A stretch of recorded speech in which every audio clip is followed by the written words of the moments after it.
Good afternoon. You're welcome to the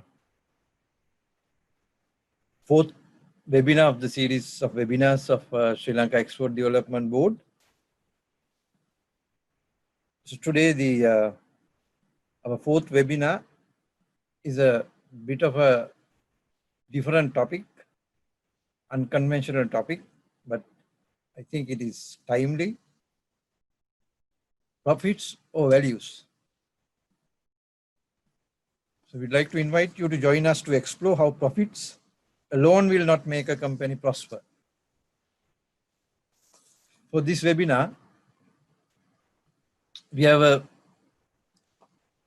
experienced personality with us. He's none other than Mr. Chrisso de Mel, very much known personality in the shipping and the logistics sector. He's a director, Group Shipping, Hayleys PLC, chairman of the Exporters Association, immediate past chairman of the Shippers Council, with over 33 years of experience in shipping, freight forwarding, logistics, and international trade, which includes his current role as Director Group Shipping Department at Hayleys PLC, one of the oldest and largest conglomerates in Sri Lanka, as you know. It's also a leading exporter. He's also the incumbent chairman of the Exporters Association of Sri Lanka and the immediate past chairman of the Sri Lanka Shippers Council. And he brings in a wealth of knowledge and his vast experience to the various associations that are linked to the import, export, and logistics industries in Sri Lanka. He's a committee member of the Ceylon Chamber of Commerce as well. Mr. de Mel has represented Sri Lanka at several international conferences and forums where he has engaged in active global discussions on international trade. He also serves in many other boards and committees in an advisory capacity on ports, airports, customs, shipping, logistics, and international trade related matters. So, ladies and gentlemen, that you can understand from this introduction that who this personality is, and I'm pretty sure you are eager to listen to him. So, without further ado, can I invite Mr. Chrisso de Mel to take the webinar forward? Chrisso, over to you, please. Yeah, sure. All right. Once again, good afternoon to all who have tuned in to this webinar. It is my pleasure to greet all of you from Colombo, and some of you may be connecting to us from overseas. My thanks go out to the Export Development Board Chairman and the organizing committee. And it is my pleasure to be the speaker today for this very, very important topic, profits or values. I can't think of a better time than now with all what's going on around us, where businesses need to rethink, re-engineer, restart, whatever you call it. And today, our topic, as you know, is profits and values. And make no mistake, my intention is to tweak your mind to ask the question, how important it is for today's businesses to uphold great values in their pursuit of making profit. As someone mentioned, with the experience that I have of over 3 decades being in the corporate world, what I see is that people, both as individuals and companies, have been severely challenged and struggled continuously to uphold values. When I mention values, it's mostly We're talking about human values. And at the outset, I must say that there are three main points of action one needs to tick. The first one being understanding great values. The second thing is to take a stand for great values. That is where you inculcate it into your system and you take a stand to principally uphold those values. And the third one is the test, which is to withstand the pressures without compromise. Your beliefs, your values, how do you uphold them? So today, as we go on this discussion, looking at inculcating the right values in order to create a great culture, which is actually important, that will enhance the spirit of doing business.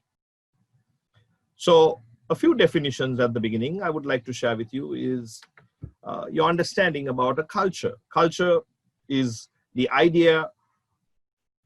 ideas, customs, and social behavior of a particular people or society, the typical pattern of behavior of a person or a group. If you were to go deeper as to what is culture all about, culture illustrates the accepted norms and values and traditional behavior of a group. Culture is related to behavior, ethics, morals, and etiquette. A business culture will incorporate an organization's values, visions, working styles, beliefs, and habits. Unique dimensions that include getting off on the right foot and the way you do business. Culture also evolves over time. In other words, culture can be defined as an evolving set of collective beliefs. The culture of each company has its own beliefs, values, and activities and attitudes. Culture is a key component in business and has an impact on the strategic direction of any business. Culture influences management decisions and all business functions. We talk about values. Let's look at a definition. Values can be defined as principles or standards of behavior, one's judgment of what is important in life.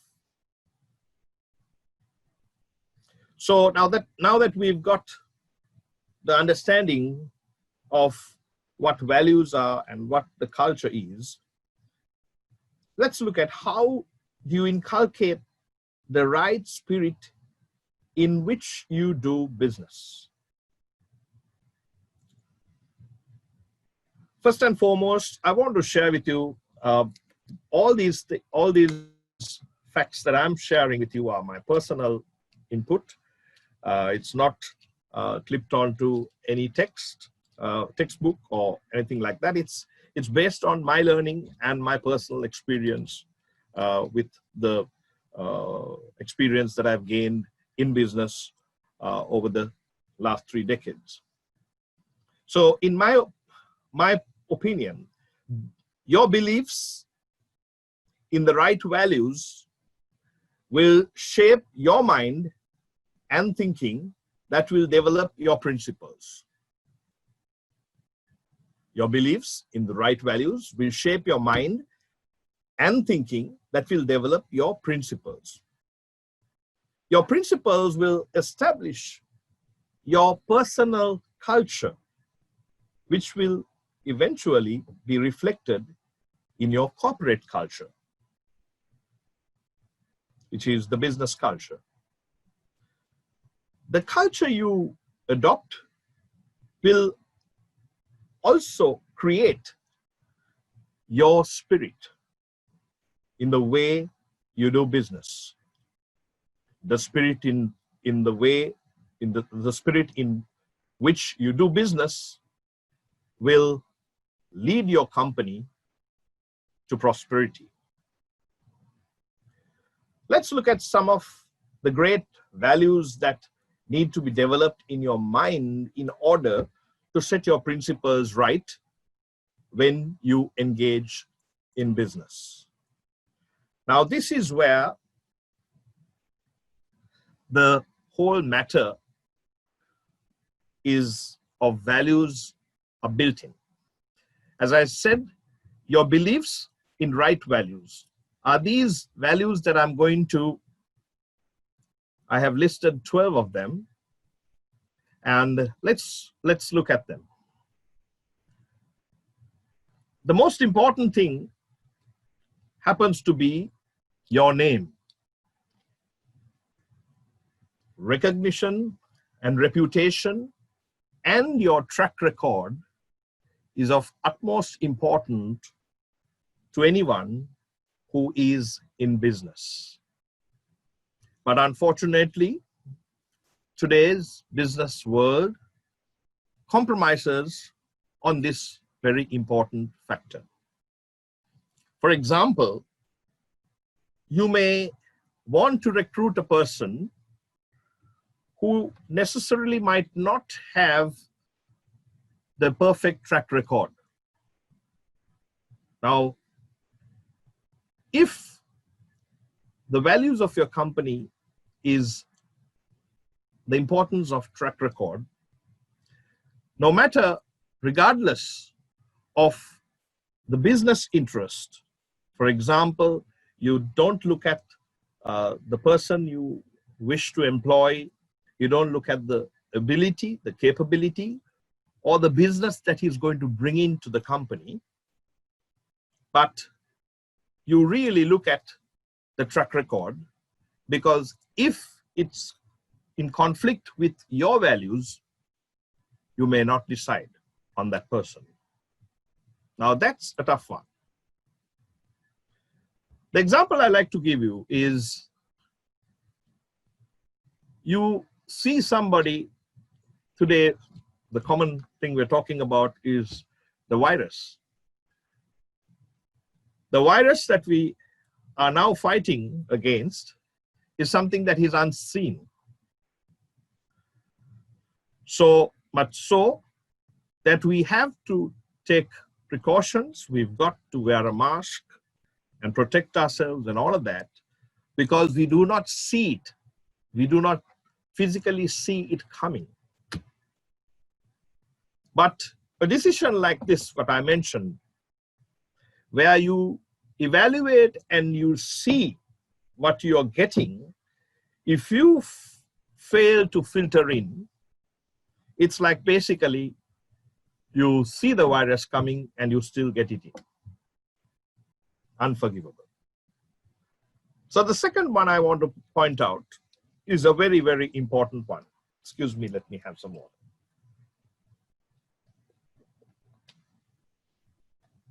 The second thing is the word. The word of mouth is of utmost importance in business today, as it was in the years gone by. But unfortunately, I must say that you no longer hear people saying that you can have my word for it, or I give you my word, because the value of the human word has not been upheld in business. When you promise, when you talk about something, when you sell a product, or when you say whatever to your client, it has to be solid. Whether it's employers, employees, employees, employers, either way, you exchange words, and words have to be solid. you have to be honorable, and you have to value human word. Strangely, society is not valuing human word anymore. Therefore, you find that word is not good enough, which is a sad point. Out of all creation, only human beings have the ability to speak. You can get a parrot to speak a few words, but only human beings can speak. So how important and valuable is your word? But the few who had embraced this virtue of valuing the word are people who are also recognized as people who will keep their word. And that is a great attribute. Next, I want to touch on another important, valuable value, which is trust. As you know, whether it's business relationship or human relationships, whatever the relationship, you build it on trust. And today, people have moved away from keeping trust. From an early age, in relationships, you have to be taught and you have to teach yourself that you should never, under any circumstance, break trust. So it's the same with business. It's the same in the corporate world, where the word, the name, and the trust happens to be very, very important factors. Some of the things I'm going to touch on is very, very common, but as some people say, today common sense is not that common. Therefore, we need to remind ourselves and redirect and reset our values based on these factors. Next happens to be honesty and integrity. Integrity is the quality of being honest. Now, one could uphold this virtue of honesty and integrity only if your conscience is clear. Generally, we know when we do wrong. If you tell a lie, if you're not honest, you know that it is not right. So it's like a sensor. Your conscience will prick you or alert you to say that you're on the wrong path. If you are not maintaining your integrity, your conscience should tell you you're going down the wrong path. But unfortunately, if you repeatedly work against the conscience, then at one point of time, you will not be affected by that. So this is a very, very important thing, because young people will generally follow the older folks.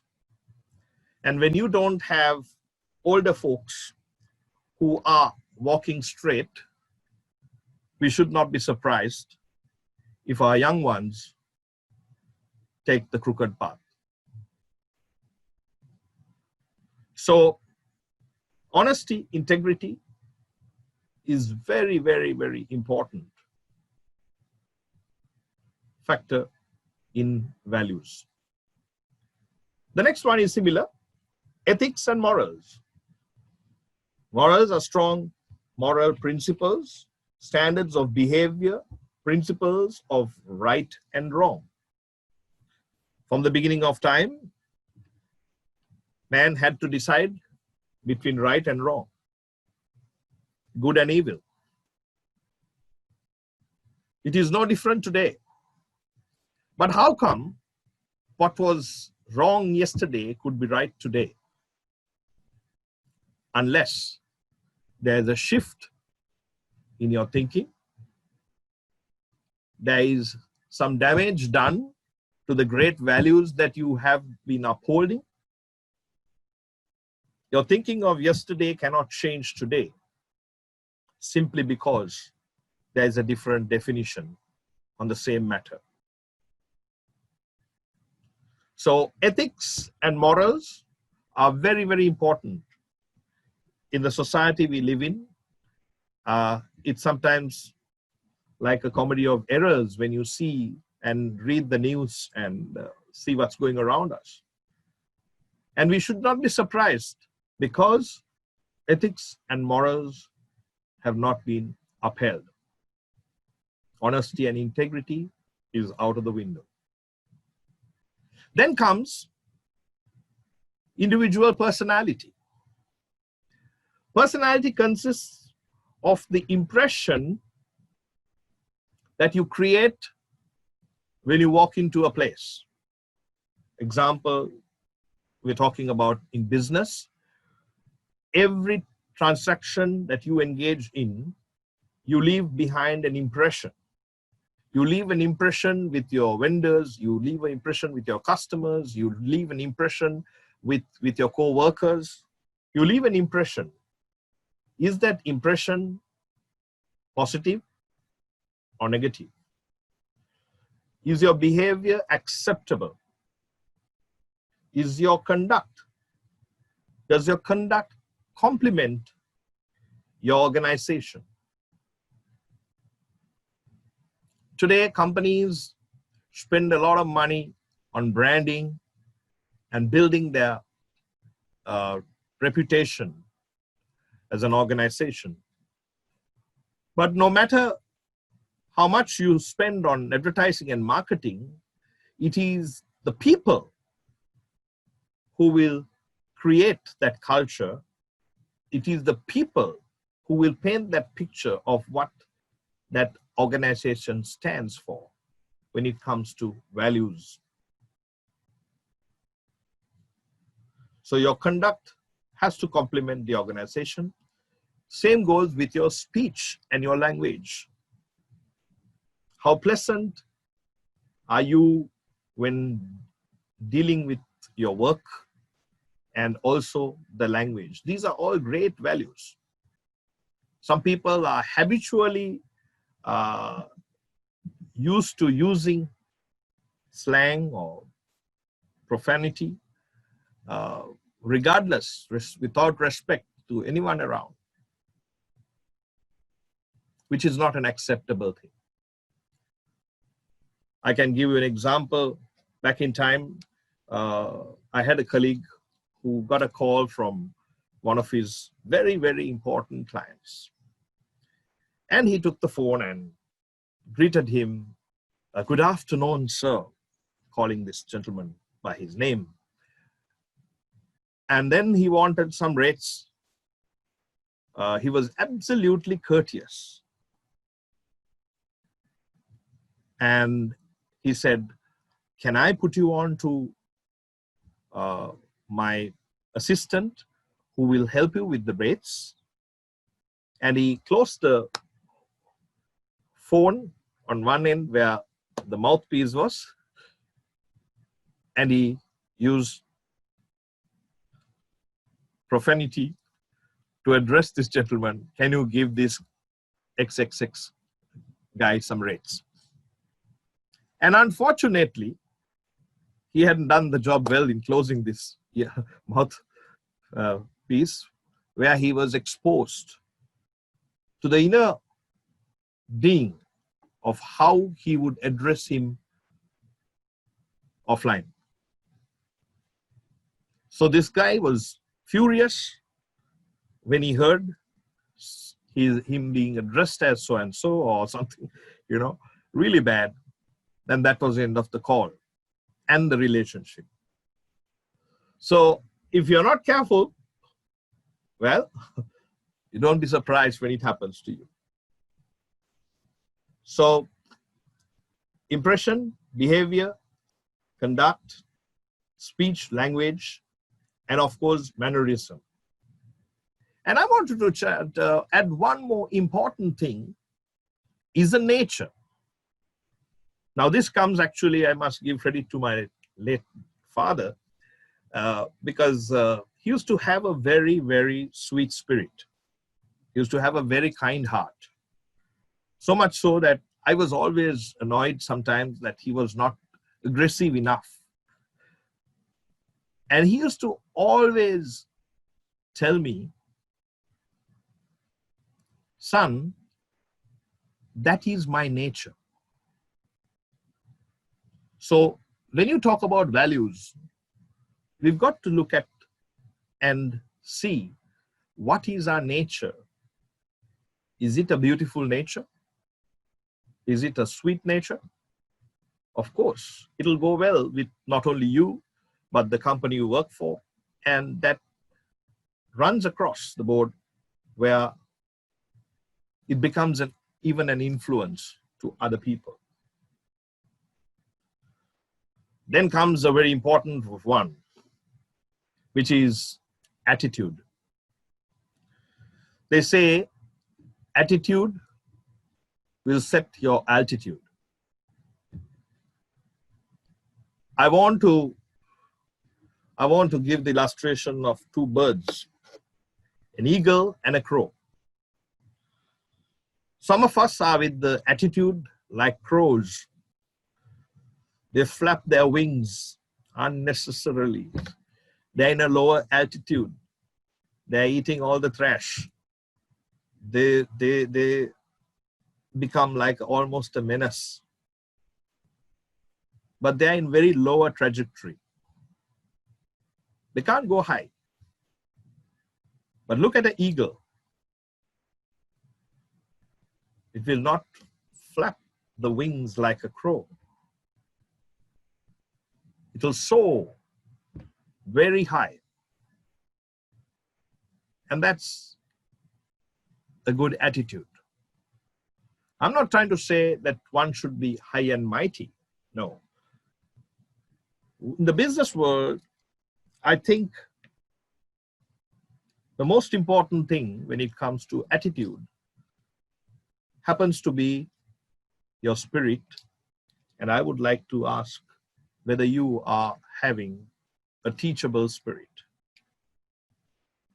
Some people think that education and learning ends once you have your convocation.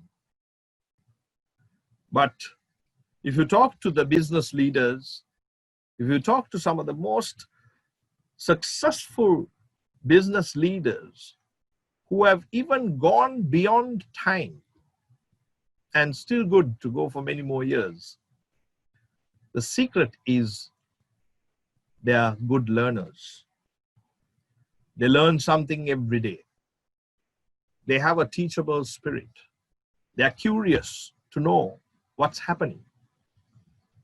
So these are great values, that you don't be like know-it-all and be left behind, but be eager to update yourself with what's happening tomorrow, which was never on today. Then you come to a very important aspect in human behavior. It's a great value, is respect and honor. Today, sometimes you think that money talks and respect is not important. So much so that you try to engage in anything with the use of a bribe or money. But it is very important to respect, whether it's a customer or a business partner, whoever. Because when you give in respect, you gain respect. And if you gain respect, there's a lot of value in that. Of course, that brings me to my 9th point of the values, of which I have 12, One is judgment. Judgment is very important. Like I said about your conscience, judgment, business decisions should be impartial and unbiased. Because when you are known to be impartial and unbiased, there's a great deal of confidence that you draw from people. Some people simply cannot handle this part. They can never make decisions. They'll always, if it's an association, for example, they will always ask somebody else, what do you think? If you're okay, I'm okay. But human beings, individuals, all of us need to understand that in whatever decision, in whatever association, never forget that we all bring in value to the table. Your idea, what you bring in, is of great importance. Never be overshadowed, never be intimidated by somebody else's better idea. Or never look down upon somebody else's idea which you may consider as not as good as yours. But it is a collective effort that makes it happen. But one thing you have to make happen is make that decision. But don't let it be partial just because somebody else influenced you or somebody else, because how I look at it is, I have a responsibility to someone higher above than me, a man. So therefore, I'm responsible for the decisions and the judgment that I make if it does not go well with my conscience. Then another brilliant one, which is talent. Today I know human resources divisions, they call it HR. That's a very old term, human resources. But the modern titles people use is talent acquisition and talent management and all of that. Talent is something that all of us have to be proud about. Whether we like it or not, we are not like an Apple phone. An Apple phone is designed and made to operate the identical way, because there is a chip, there is a potency and the potential of it working in a way, and as long as you put in the softwares, the output is the same. But human beings are much more intelligent than the most intelligent computer. If you talk about a successful businessman and yourself, try to identify one thing that he has that you do not have. If it's in the Apple language or the techie language, you can say, both you and that person are running on the same chip. It is just that he's used the tools inside his machine in a different way.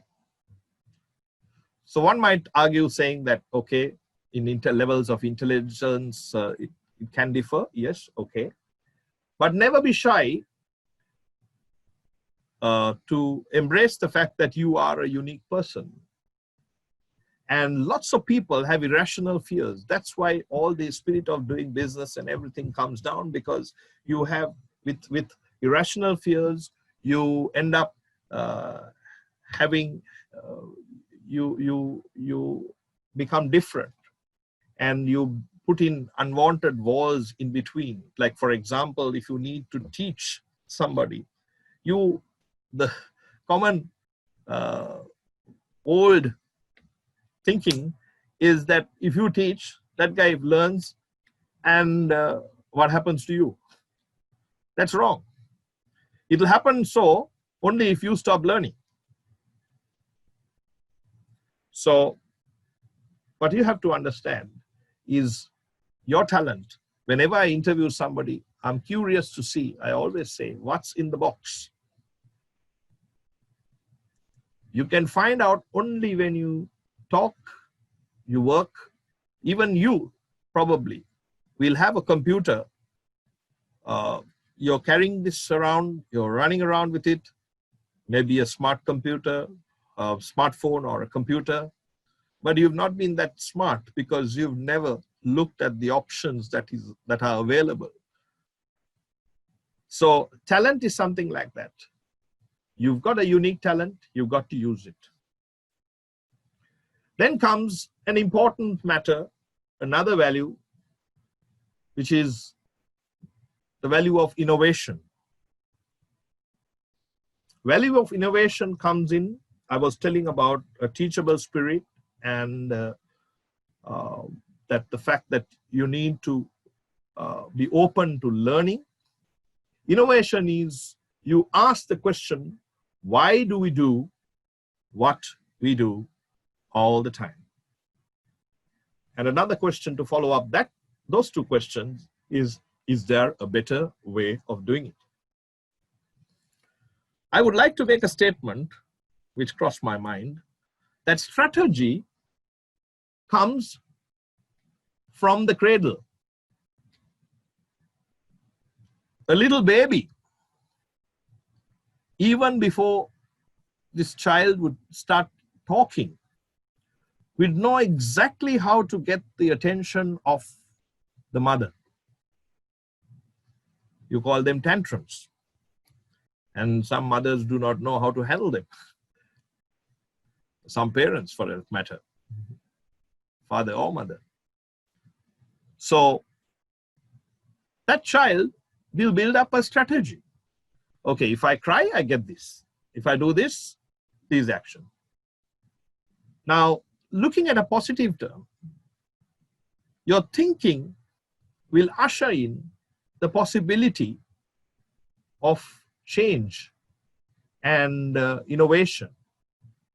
So my question is, if strategy came from the cradle and you are really running dry without ideas, the question is, when did you stop thinking? Once again, I would like to relate to business leaders, some of the top business leaders. If you talk to them, you find that they're continuously thinking. They're continuously getting that computer working. That's how you handle. So the question is, with innovation is a very vital value which needs to be used. And once you use that, you will find that there's great value on whatever you're doing, because you're not simply doing it for the sake of doing it. So I covered the 12th point already, but I will touch on it in detail. That is the teachable spirit. That's the 12th value I want to talk about. And that is so very important, because learning is something that never should stop. During our younger days, we did not have computers.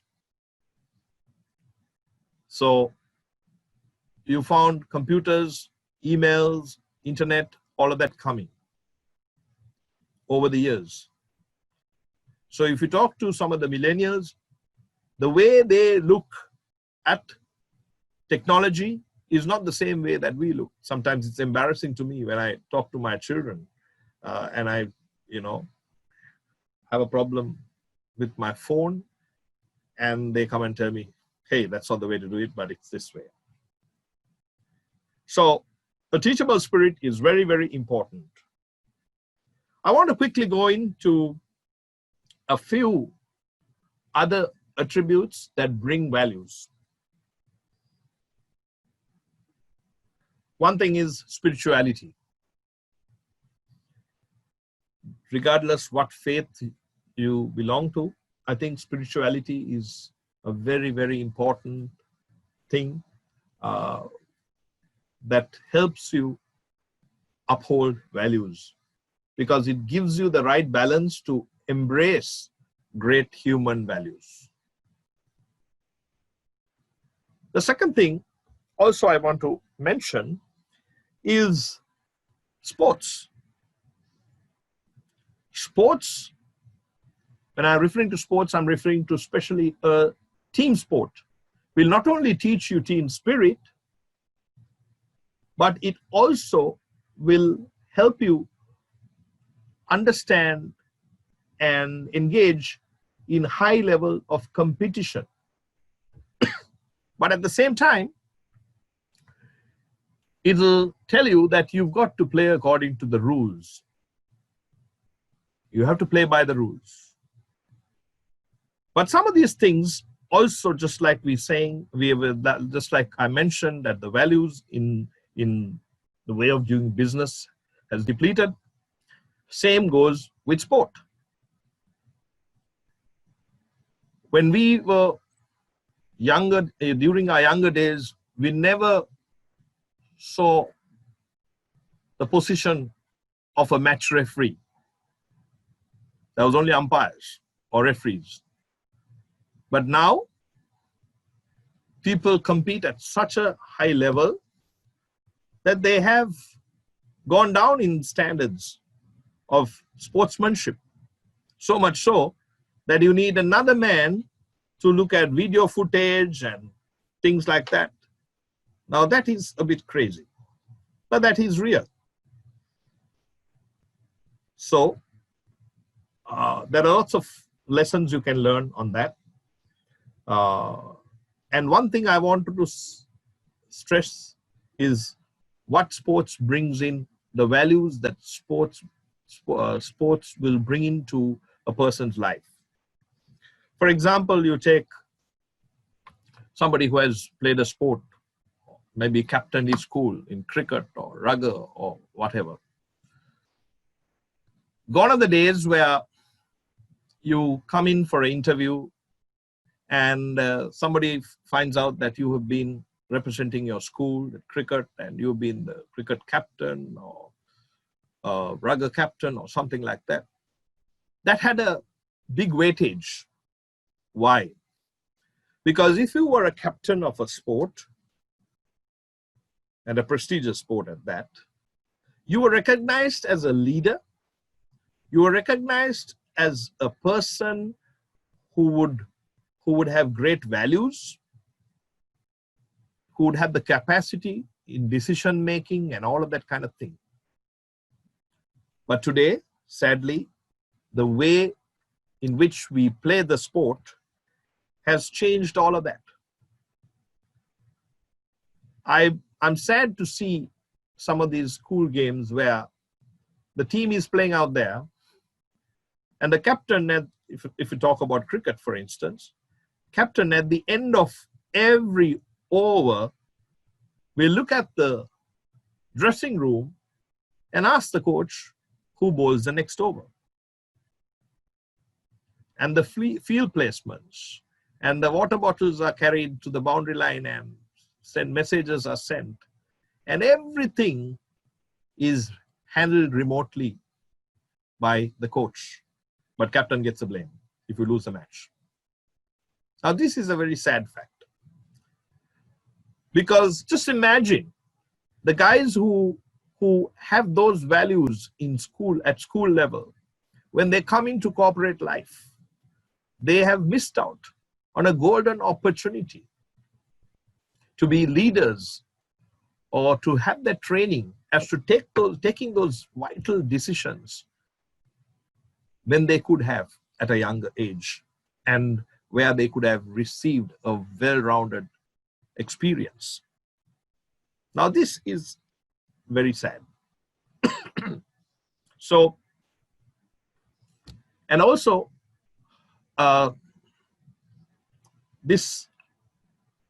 the same thing will go on to any other sport. Even rugby, you see that the number of people who are trying to coach from the sidelines and virtually even getting on the ground as a 16th player is not good, because once the boys have been trained, they've got to manage. They've got to go. If you need some direction, can be, done during the break or something like that. And a third most important attribute, that's the last one of the attributes I have, is your upbringing.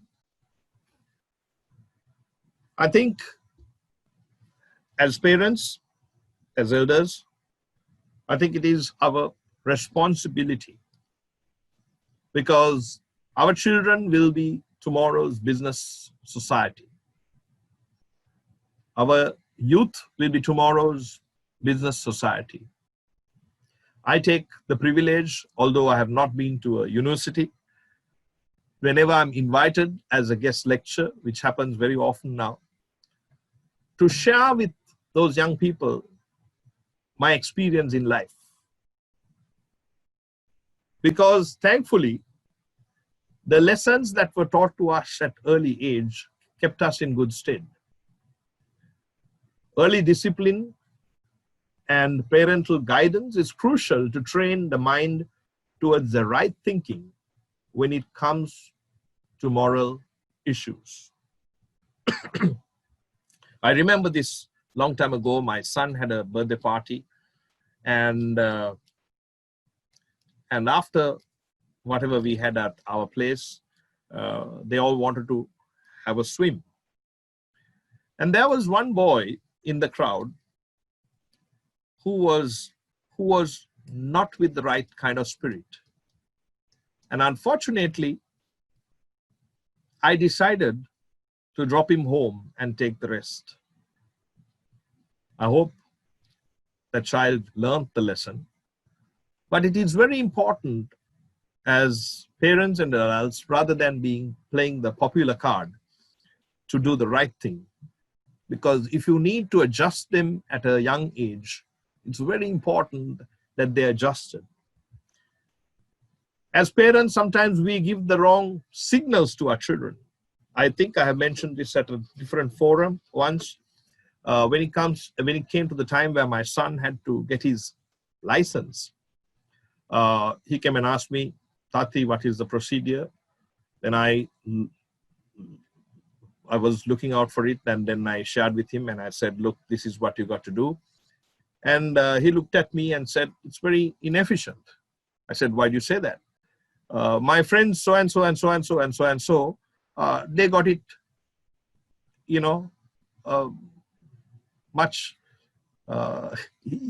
was much easier for them to get their license and not go through this process." I said, what is possible and what you have to do are two different things. So I had to tell him, I had to teach him that if you are to do it correctly, yes, you may have to go and stand in that queue. You may have to wait for your turn, and you may have to go for this test and the other test and finally get it, and which he got. But otherwise you will say, okay, look, my father was so-and-so, and he just had a word with somebody and the license came home. Now, these are things that we have compromised. Later on, we have heard where some politicians, I think, have mentioned when something happens and it's reported to them of their child's bad behavior, they would immediately defend the child and say, look, my child is perfect. He's a boy, if at all. The guys who are not done it are not genuinely guys. Now, if you have that kind of training, are you going to be surprised one day if you lose your child because of some crazy thing that he has done, which you have failed to correct or put right? We have had instances where people have gone to jail and all of that because they've not been corrected as babies or children. Because once they come into society, I remember another example where once I think we had a teammate whose father was holding a very high office in the police, and some boys fell into trouble, or himself, I think, and they all decided to call the father of this guy. And you know what he said was, my son is also involved. Okay, lock them up. Lock all of them up. Now that was the response back in time. But today, our values have been different, where parents would say, hey, who's going to check my child? He's all right. So with that, I come to the conclusion that unless you have the beliefs of these values and the right values you can add to this list that will shape your mind and thinking, you will not be able to develop the principles. And once you develop the principles, you've got to establish them and stand on those principles. Principles they're like the foundation of your building. Nobody messes around with the foundation, because if you do mess with your foundation, your building collapses. But today, unfortunately, people tinker with principles and they change their principles so much so that without principles, you know, when the storm hits them, they are not firmly grounded, so they're just swept away. So principles will establish your culture, your personal culture, which eventually and collectively will reflect as a corporate culture. And the corporate culture, once you adopt it right, you will bring a wonderful spirit. And then you find that the spirit on which you do business will be on a very high level, which eventually will usher in prosperity for your company.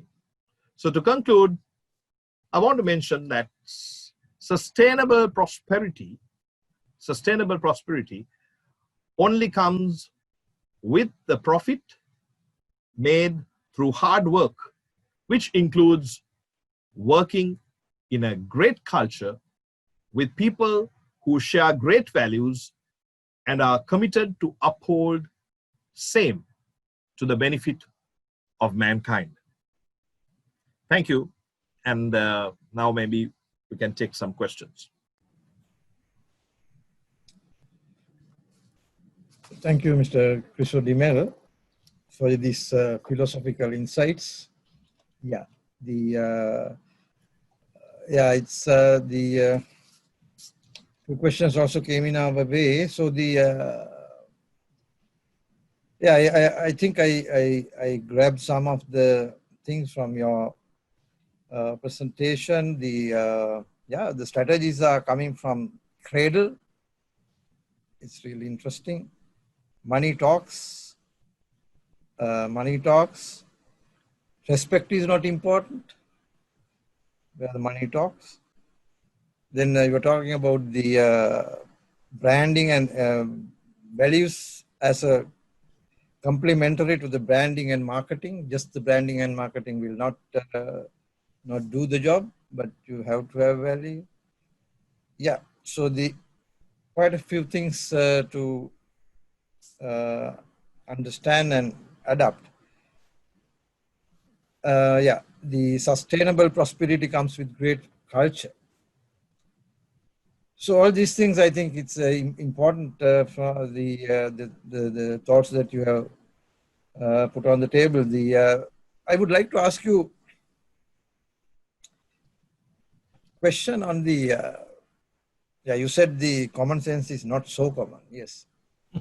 Yes. So this may be common sense question, which is not so common. So I would like to ask you from the exporter side, because as far as we are Export Development Board, we see so much of competition in these days. So as we know, as either we know or we have read in history or wherever, generally the business is gentleman's business. But these days, when it turned to say the 21st century, even 21st century, we have seen intense competition. So when it comes to the international competition, not the national competition, though it's international competition, we have seen the neck-to-neck competition. So preserving the market, so capturing the market is like, sometimes it goes up to very, very intense levels. So in this world, we are talking about values. So my question is, exporters who are going to depend or they're going to defend values, whether they are not going to lose their markets, and how to keep this balance. I think as you're coming from Hayleys background and one of the conglomerates in exports. So how do you tackle this question? How do you keep the balance, values as well as this neck-to-neck competition? Yeah, Saman, I think most important thing is you got to be authentic. And I think the question you're asking is somewhat similar to saying, if you can't beat them, can we join them? Right? Because fundamentally, your principles, generally a company or person, has to be in place, and they should not shift just because I was telling you at the beginning is you understand, you learn, and you take a stand. And once you take a stand, you have to withstand. So the one you're talking about is, how do you withstand the pressures when there's in the market, people are doing what I call sometimes even monkey business, right? How do you compete? I think you've got to strategize and also create awareness.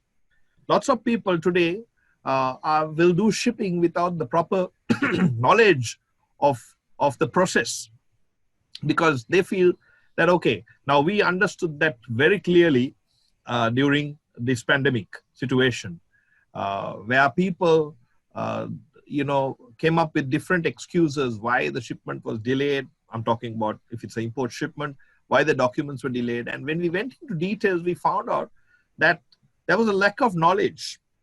There's lack of knowledge for reasons because nobody puts in a price for integrity. Nobody puts in a price for value today. But actually speaking, everybody is interested when they are looking at a buyer to look at a company whom they can have a relationship. And why do you need to spend a lot of money in building a website and all the sales propaganda if there is no authenticity in what you say and what you do? So the most important thing is trust. So what you say and what you do, I think one of my favorite quotes have been from way back in time is always under promise and over deliver.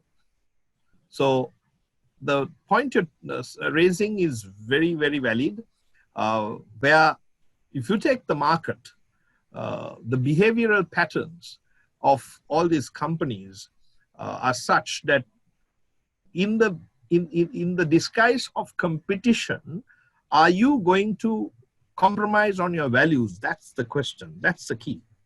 So the most important thing is there may be things that you can work around, but your moral obligations and moral choices need to be looked at. My question is, if your eyes are set on your values, it is like basically having the virus guard on. But if you simply say, no, working for me with this virus guard is terrible because every time it keeps prompting me and telling me, don't do this, don't do that, then you're like on the freeway. But when you're on the freeway, you meet with an accident, okay, fine, you have taken all these guards off, right? So basically, principles should be in place. You've got to look at your values consistently, try to uphold them, but of course, wherever necessary. And also, it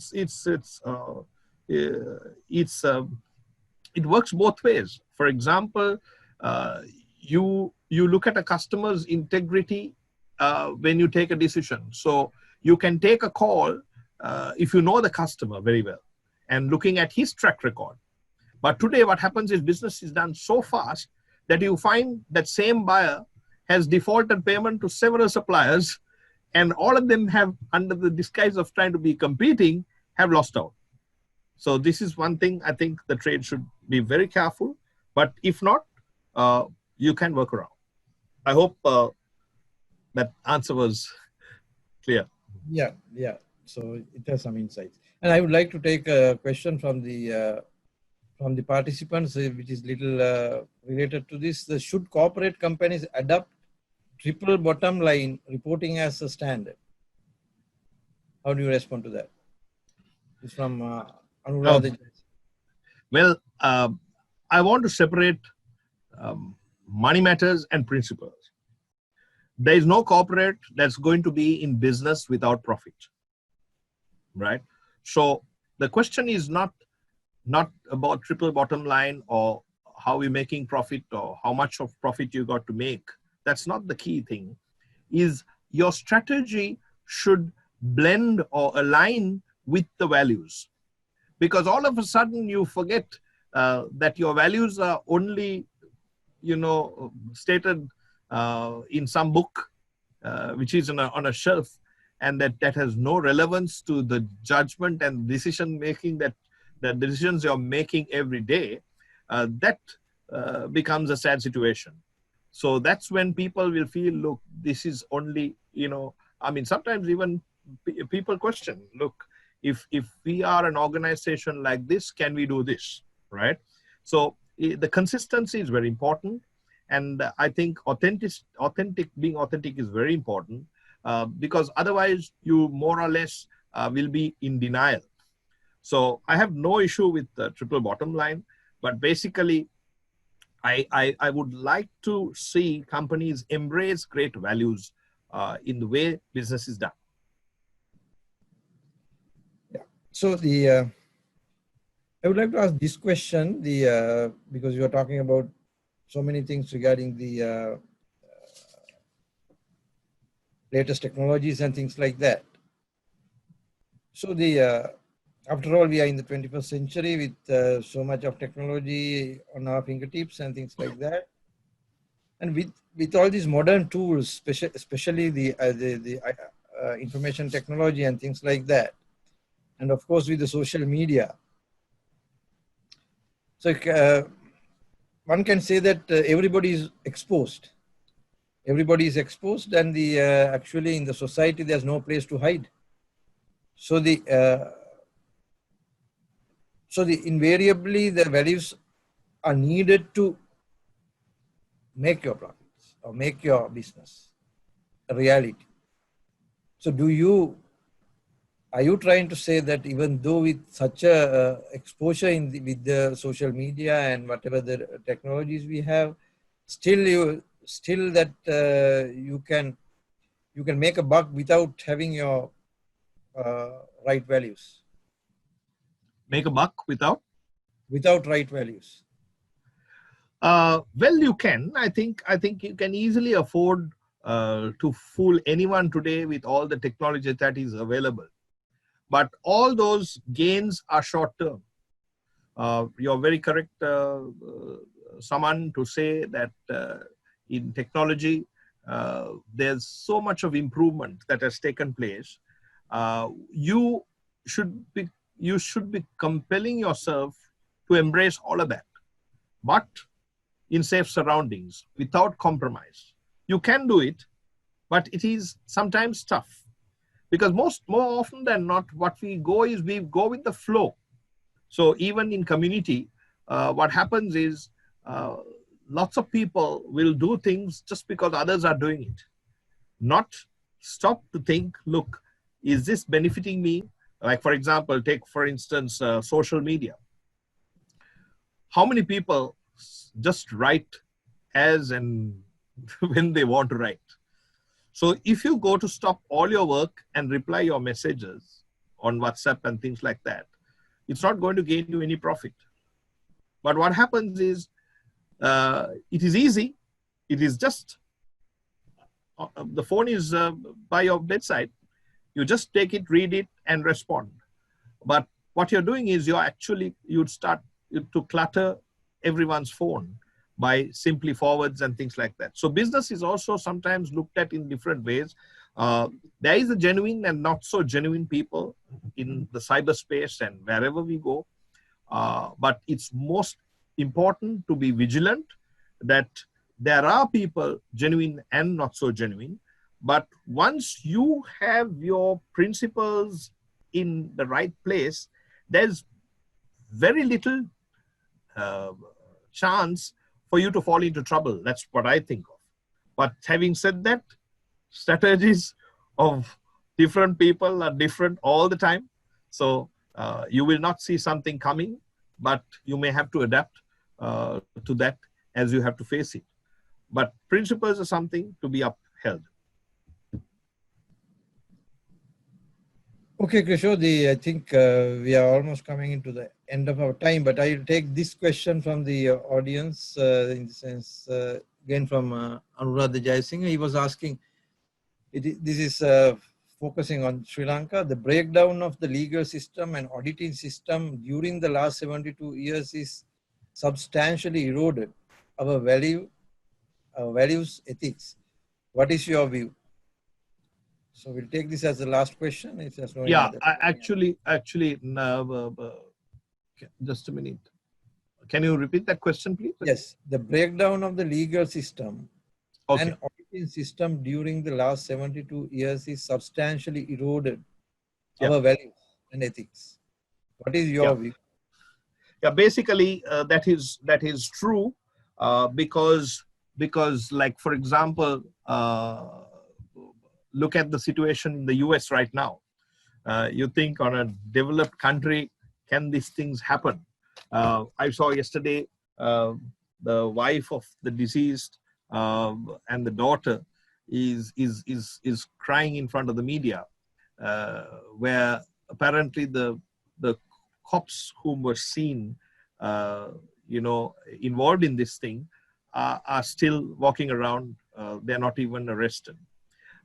Similarly, not only the auditing system and the legal system, we have so many others, like, for example, maybe the customs ordinance and so many things. If you are to usher in a better tomorrow, these things need to be updated and changed. Because, say, for example, legal system, if there's some reforms that need to be done, if it's not done, what happens is there's frustration. Some people actually, you call it milking it, right? They have their own way.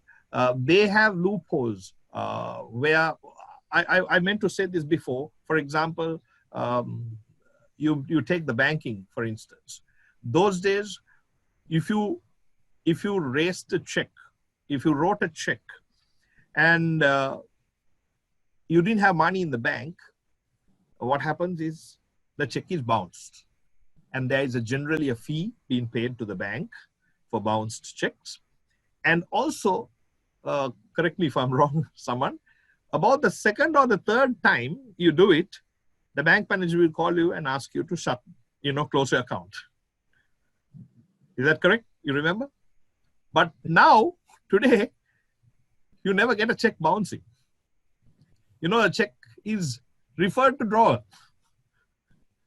So a person will have zero in the bank account and write a million rupees, a check for ₹1 million.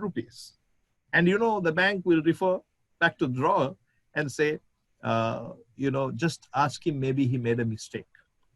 No closing accounts, no penalties.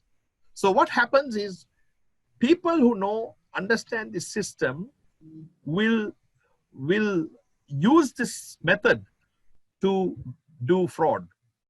I personally got involved once where there was a person who promised to sell a vehicle to me, and then I made this payment, and immediately there was a check that he issued, and I found out from the bank that he had no money in the account. But that would be a fraud. Now, before I could go to fraud bureau with the check, what he did was he paid me, settled me a small amount and made it a civil case.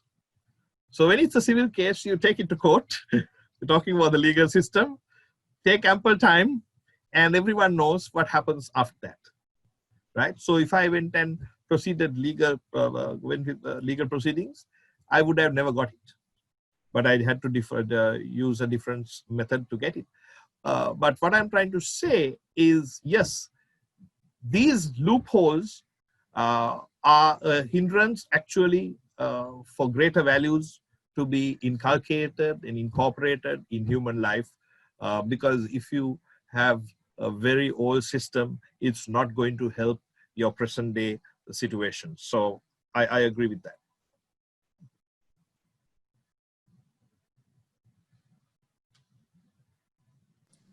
I would like to, there's a question where they're asking about the spirituality. Can you give us some points on how to improve the spirituality based on your experience? Would you like to take it?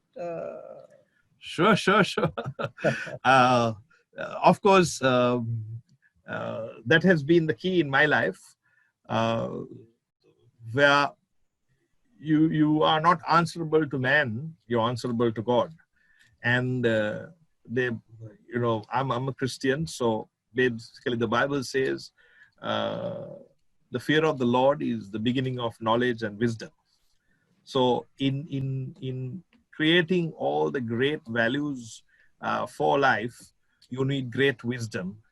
And lots of people run behind today in accumulation of facts, which is knowledge. Knowledge is accumulation of facts. You read more, you know more. But wisdom is the right use of knowledge. And to me, wisdom comes from the Lord, from God.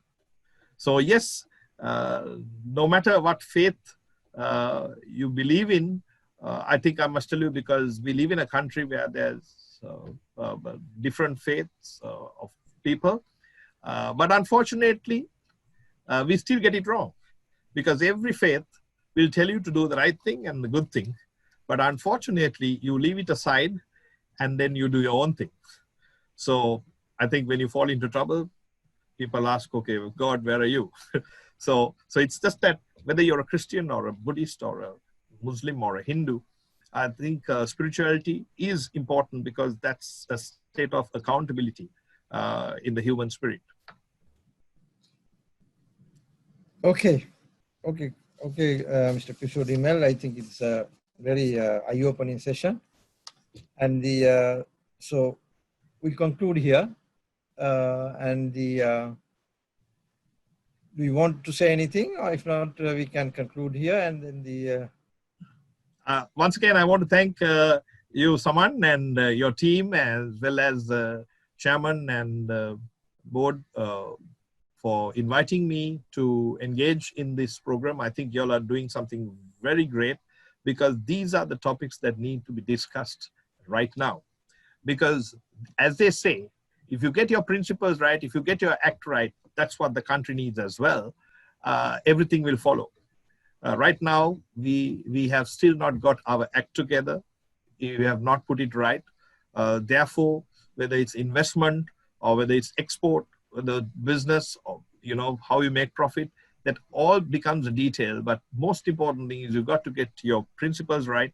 You've got to have your foundation so that you can build on it. So I wish Sri Lanka will get it right, and I'm sure Export Development Board tirelessly works. Last year we were engaged in the exports the strategy and things like that, and you personally have been very involved in all these things. So I want to wish all of them who have tuned in today all the success in taking back, because I want to make this a blessing to everyone, to change your style of thinking and approach business in the right way, have a firm foundation of great values that will enhance the spirit of doing business, because once you usher in great values, the culture personally and around you will change, which will usher in the possibility of enhancing the spirit of doing business. And when your spirit is right, the company is going to prosper. So we leave it at that. Thank you, Chrisso. And then thank you for all the participants who have been with us up to now. And then we'll meet you at our fifth webinar on next week. So keep safe. Bye for now. Thank you. Bye-bye.